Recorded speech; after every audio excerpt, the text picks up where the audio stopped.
নমস্কার বন্ধুরা, আজকে আমরা যেটা শিখব সেটা হচ্ছে রিস্ক ম্যানেজমেন্ট বা মানি ম্যানেজমেন্ট। আমরা যে কোনো ট্রেডিং হোক বা যে কোনো বিজনেস হোক, যে কোনো জিনিসে আমরা যখন ইনভেস্ট করি তো অবশ্যই আমাদের যেটা রিস্ক থাকে সেই রিস্কটাকে আমরা সবসময় অ্যানালাইসিস করি বা ম্যানেজ করে থাকি। রিজন হচ্ছে কারণ কোনো ব্যবসা হোক বা কোনো কিছুই হোক যাতে আমি পুরোপুরি লস না খাই। তো সেক্ষেত্রে গেলে আপনি যদি ট্রেডিং জার্নিতেও দেখেন তো আপনাকে অবশ্যই আপনার রিস্কটাকে ম্যানেজ করতে হবে। যদি আপনাদেরকে অঙ্কের ভাষায় যদি বলি তো সিম্পলিভাবে ধরুন আপনি মার্কেটে অপশন ট্রেডিং করেন, সেই অপশন ট্রেডিংয়ে ধরুন আপনি 50,000 ইনভেস্ট করেছেন, রাইট? তো 50,000 যখনই ইনভেস্ট করবেন এই 50,000-এর মধ্যে আপনি পার ডে ওয়াইজ মানে আপনি যে ডেলি আপনি যে ট্রেড করছেন সেই ট্রেডটা আপনার কত টাকা অবধি আপনি রিস্ক নিতে পারেন। রিজন আপনি তো চান না যে একদিনেই আপনার পুরো 50,000 টাকা টোটালি লস হয়ে যায়, তাহলে তো আপনি নেক্সট ডে আর কোনো ট্রেডই করতে পারবেন না। দ্যাটস মিন আপনি টোটালি লসে চলে গেলেন। বাট আপনি যদি মনে করেন পার ডে আপনি 500 রুপিস আপনি রিস্ক নিতে পারবেন এবং তার বেনিফিটস অনুযায়ী আপনি অলমোস্ট 1:1ও যদি হয় তো 500 রুপিস আপনি প্রফিট করবেন, ওকে? বা তার বেশি যদি আপনাকে মার্কেট দিয়ে থাকে বা আপনি যদি অ্যানালাইসিস খুব ভালো শিখে গেছেন বা আপনি যদি ট্রেডিং জার্নিটা খুব ভালোভাবে করতে পারছেন তখন আপনি সেটা 1000 রুপিস মানে 1:2 অবধি আপনি রিওয়ার্ড পেতে পারেন। যারা নিউ ট্রেডার্স হন, যারা নতুন করে ট্রেডিং শিখছেন তাদের মাথায় মনে হয় যে, যেটা আমার কাছেও মনে হয়েছিল, আমি ডেইলি যদি 2,000-3,000 রুপিস ইনকাম করি দ্যাটস মিন আমি 1 মান্থে কত করব, তারপরে 6 মান্থে কত করব, তারপর 1 ইয়ারে কত করব। এই ক্যালকুলেশন আমরা সবসময় করে ফেলি।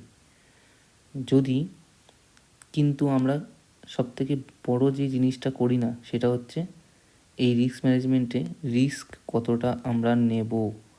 আমরা প্রফিট সবসময় করে ফেলি বাট রিস্ক আমরা কখনো ক্যালকুলেশন করি না। যদি আপনি রিস্ক ক্যালকুলেশন না করতে পারেন দ্যাটস মিন আপনি কখনোই সামনের দিকে এগাতে পারবেন না। তাই রিস্ক ম্যানেজমেন্টটাকে আপনাকে আগে শিখতে হবেই।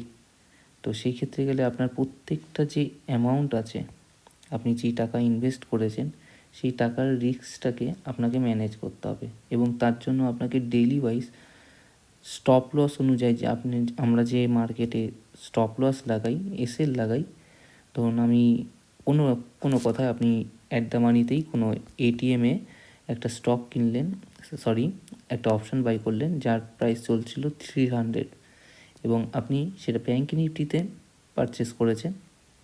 তা মিনিমাম একটা কোয়ান্টিটিও আপনি যদি করেন তাহলে 15 কোয়ান্টিটি, তো 15 কোয়ান্টিটিতে 300 টাকা হলে 3×45, তার মানে আপনার 4,500 টাকা আপনি একটা অপশানে বাই করেছেন, রাইট?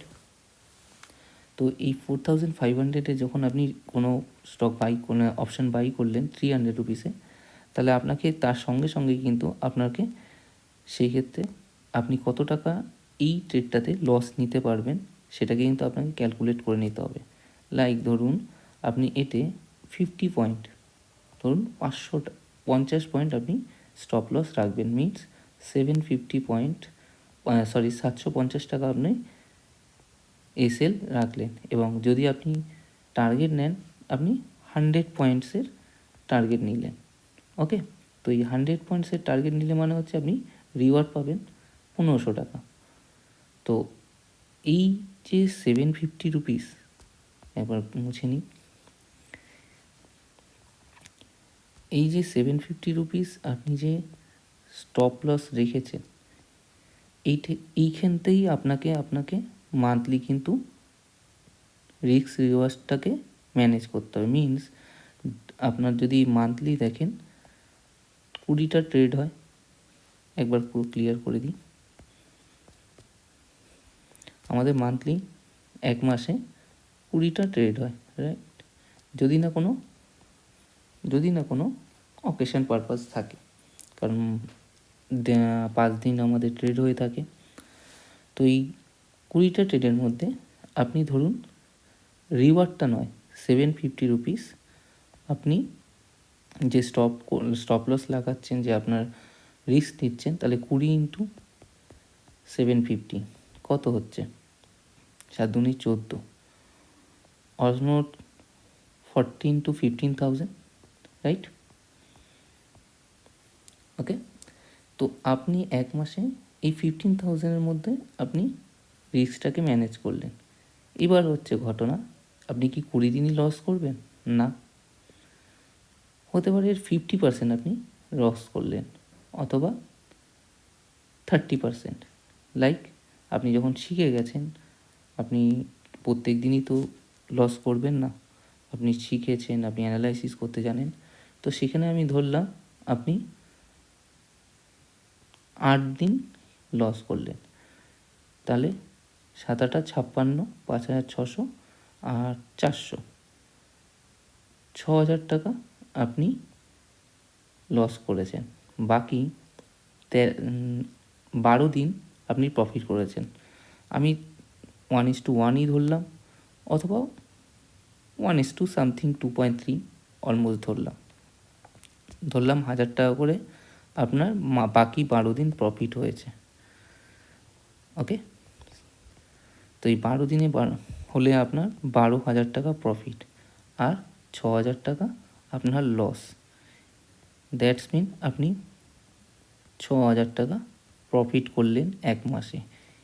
দ্যাটস মিন 50,000 টাকার মধ্যে যদি 6,000 টাকা আপনি প্রফিট করে থাকেন, দ্যাটস মিন আপনি 10%, অলমোস্ট 10% প্লাস আপনি রিওয়ার্ড পেয়ে গেলেন এক মাসে।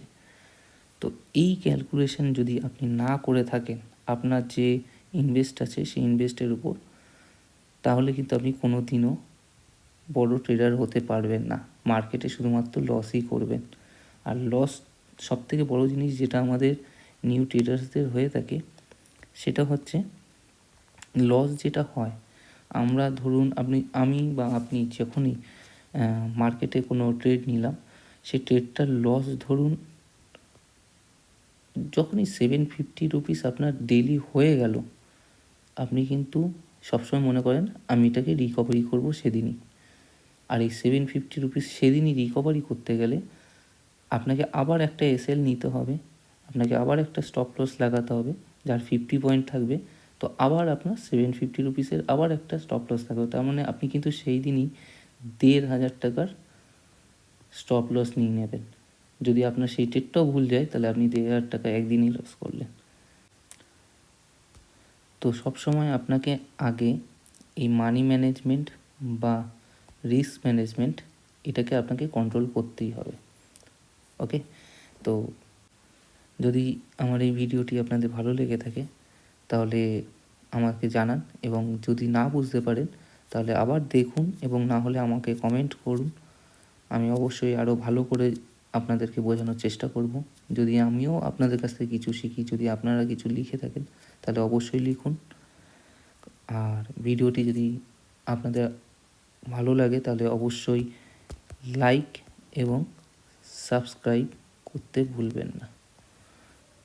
ওকে, থ্যাংক ইউ।